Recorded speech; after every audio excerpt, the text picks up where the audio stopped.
सावधान, कभी किसी को शिष्य ना बनाए जब तक भगवत प्राप्ति ना हो जाए। ये अपनी डायरी में, अपने दिमाग में लिख लेना चाहिए। बहुत हाथ जोड़े, पैर छुए तो नाम जपो, चलो दूरी बना के रहो, आंख मत दो, किसी को संग मत दो, किसी काम के नहीं हो। अगर तुम बैरागी हो, तुम ब्रह्मचारी हो, तुम जितेंद्री हो, तुम भगवत मार्ग में चल रहे हो, तुम्हारी वस्तु नहीं है, वो तुम्हारे सामने झुक के दे दिए। यहाँ के दाता ऐसे हैं, वो झुक के दे देते हैं, पता नहीं चलता, पैर छू के देते हैं, तुम्हें क्या पता, पैर छू के देते हैं। भाई जी महाराज चरण छू रहे हैं, राधा बाबा को चरण छूते छूते दे दिया। जो बाबा बाद में समझ पाए, आजीवन उनके यही है, समझ पा गए ना, तो तन मन प्राण न्यौछावर कर दिया भाई जी के ऊपर। आजीवन जहां भाई जी वहीं, अगर चिता लगी तो वहीं टीन छवा लिया, बलिहार। ये समझ, मेरे लिए इतना विपरीत संसार का के आप हाथ जोड़ोगे, झुकोगे, वो आपको रौंदेगा और आपकी आज्ञा का पालन नहीं करेगा। वो आपकी शेर दृष्टि बनी रहे, वो पक्का परमार्थी बन जाएगा, पक्का निकल जाएगा। और अगर ये कि यार कहीं घबरा न जाए, आजा, हाथ मिला और दुलार करके लात मारेगा तुम्हारी आज्ञा पर, लिख लो, वो तुम्हारी बात पर लात मार देगा।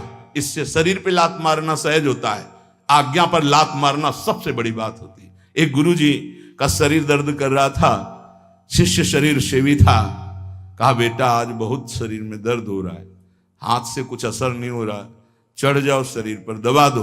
हे गुरुजी, नरक जाना है, मैं नरक भेजने की बात कहते हो, हम पैर से आपके शरीर में। अरे बोले बेटा आप जवान में लात मार दिया, पर पैर में, ये शरीर में क्या, जवान में लात मार दिया।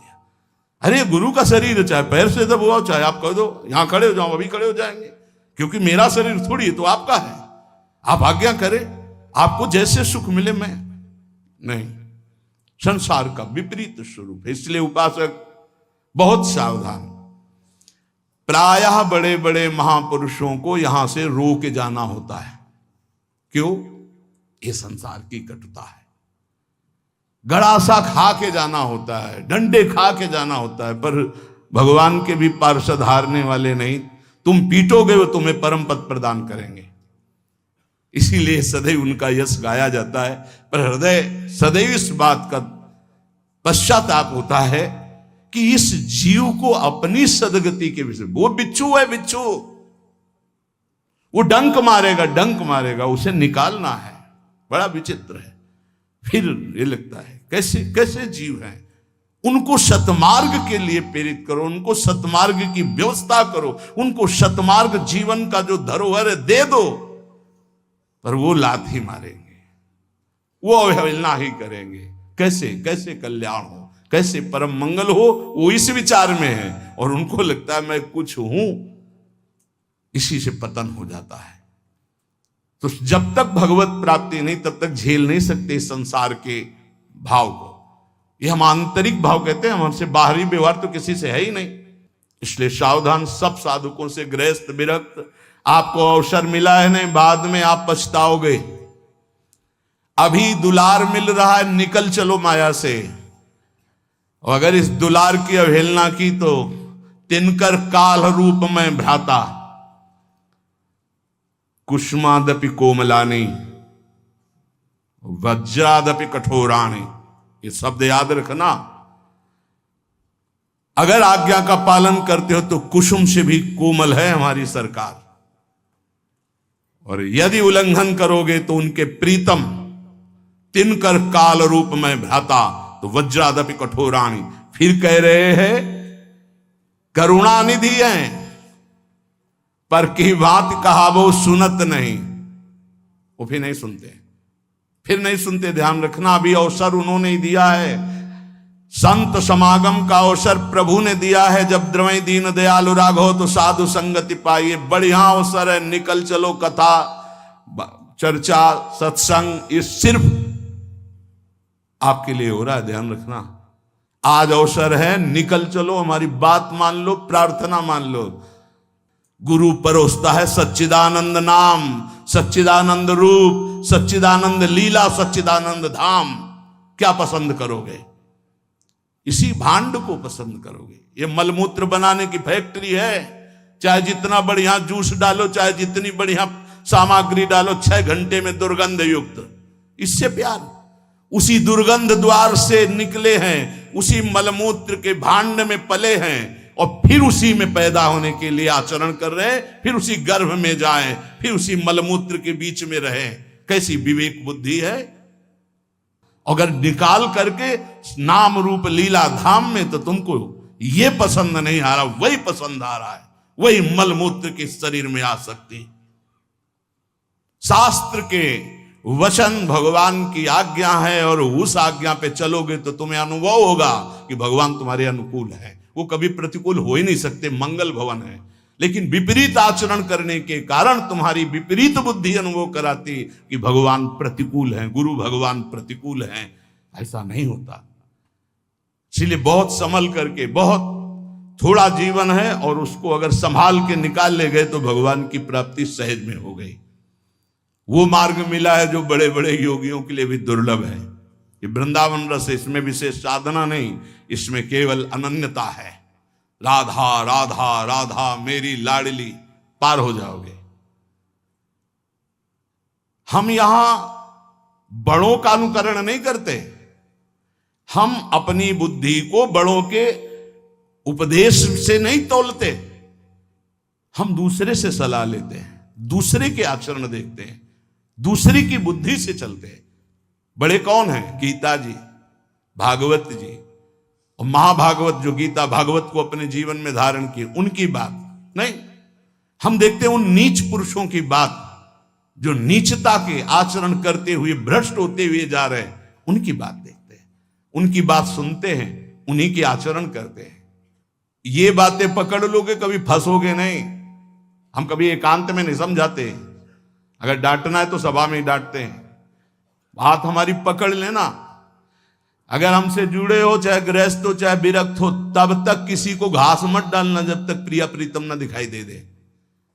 हम यहां माइक से तुम्हें कह रहे हैं, जब तक गोरे सांवले गात का साक्षात्कार ना हो जाए, अगर ना हो जाए तो जीवन में किसी को शिष्य मत बनाना। नियम लिया था कि कभी नहीं बनाएंगे, पर गुरु आज्ञा करी ऐसी। गुरुदेव की आज्ञा के आगे चाहे सैकड़ों नरक मिले, उससे कोई फर्क नहीं पड़ता। गुरुदेव की आज्ञा में हमारा जीवन चाहे जिस कोटि का हो जाए, इसका कोई फर्क नहीं पड़ता। पर हम तुम्हें आज्ञा दे रहे हैं, जब तक सांवले सरकार और गोरे चरणारविंद का साक्षात्कार ना हो जाए, ममता ना हो जाए, कभी किसी को शिष्य ना बनाना। नहीं तो उनका उद्धार होगा कि नहीं पता नहीं, लेकिन तुम्हारा नहीं होगा। ऐसा फिसलन का ये मार्ग है। उपदेश देना, शिष्य बनाना, प्रचार करना, मतलब मिट्टी में मिल जाना। और भगवत साक्षात्कार है तो फिर भुने हुए चने में चाहे जितनी खाद पानी लगा दो, कभी अंकुरण नहीं होता। ये शिक्षा पकड़ लो, ये मिलती नहीं है। उदर पूर्ति के लिए भिक्षान आधा पेट, संयम नियम पूर्वक जीवन, कम सोना, निरंतर भजन करना, भगवत साक्षात्कार जल्दी हो जाना। विश्वास कर लो। वैसे भी शास्त्रीय सिद्धांत 12 वर्ष साधना में भगवत साक्षात्कार हो जाता है। कोई भी चिंतन 12 वर्ष लगातार हो तो सिद्ध हो जाता है। ये सब माया सिद्ध है। 12 जन्म से उसी का चिंतन हो रहा है। भगवान का चिंतन 12 वर्ष कर लो तो सिद्ध हो जाओगे। ये शास्त्रीय पद्धति है, ये संतों की जय घोष है। 12 वर्ष में सिद्ध हो जाता है। भैया 50 वर्ष व्यतीत हो जाते हैं, छोटे मोटे पर निंदा, पर दोष दर्शन, पर निंदा श्रवण, ये नहीं छूट पाते। भगवत साक्षात्कार तो बहुत बड़ी बात है। बहुत ऊंची उपासना में प्रवेश हो चुका है। ये सर्वोपम उपासना है, जहां प्रिया प्रीतम के चरणारविंद के आश्रय मात्र से महाप्रेम रस का अनुभव होता है। भगवान नाम समस्त प्रकार के सुखों को देने वाला है, महाप्रभु चैतन्य देव कहते हैं। पर यदि आप भगवान नाम का जाप भी करते हैं और किसी वैष्णव के मन को दुखा दिया है, तो चाहे जितना जाप कर लें वो आपको आनंद प्रदान नहीं करेगा। महाप्रभु की बात। नाम जापक नाम के प्रभाव से, भगवान की कृपा से महात्माओं का संग प्राप्त करता है। यह पहली कृपा होती है। महात्माओं की कृपा से नाम निष्ठा प्रकट होती है। नाम जप की बहुत जोर की निष्ठा होती है। सावधानी ये रहे कि किसी भी महात्मा के प्रति, भगवत प्रेमी के प्रति अपराध न बन जाए। भक्त को देखकर उसकी किसी बाहरी बात में दोष दर्शन कर लेना, निंदा कर देना, ये सब नहीं होना। महाप्रभु इस पर बहुत जोर देते थे कि देखो, तुम भूल कर किसी भी भगवत भजन करने वाले की कैसी भी वृत्ति हो, उसकी निंदा मत करना, उससे द्वेष मत करना, ये महापाप है। अगर ऐसा करोगे तो नाम का प्रताप तुम्हें नहीं मिलेगा। जिस पर दोष दर्शन हो जाए उसकी चरण रज लेके माथे पे रखो। महाप्रभु ऐसा आदेश करते हैं, अपने सिर में उसकी चरण रज रख लो तो क्षमा हो जाएगा। और यदि कोई भक्त है, भगवान का नाम जप करता है, बड़ा मलिन भेष, बड़ा ऐसे पागल जैसा, कभी उसकी उपेक्षा मत करो। ये वृंदावन है, यहां एक से एक ऐसे तुम्हें विक्षिप्त दिखाई देंगे जो प्रिया प्रीतम में डूबे हुए हैं और बाहरी। हमने कई महापुरुषों के दर्शन किए, एक तो भगवंदस और एक थे कि पेपर का टुकड़ा ही लिए रहते थे।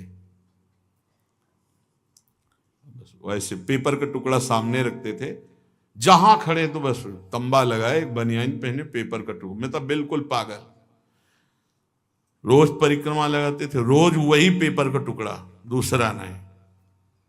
एक दिन अब स्वभाव में ऐसे था परिचय बनाना, ऐसे महापुरुषों नजदीक गए, घूम गए पेपर के से, महाराज दंडोत, पेपर और दृढ़ता हुई, हाँ हाँ, क्योंकि पुराने गंगा किनारे के महापुरुषों के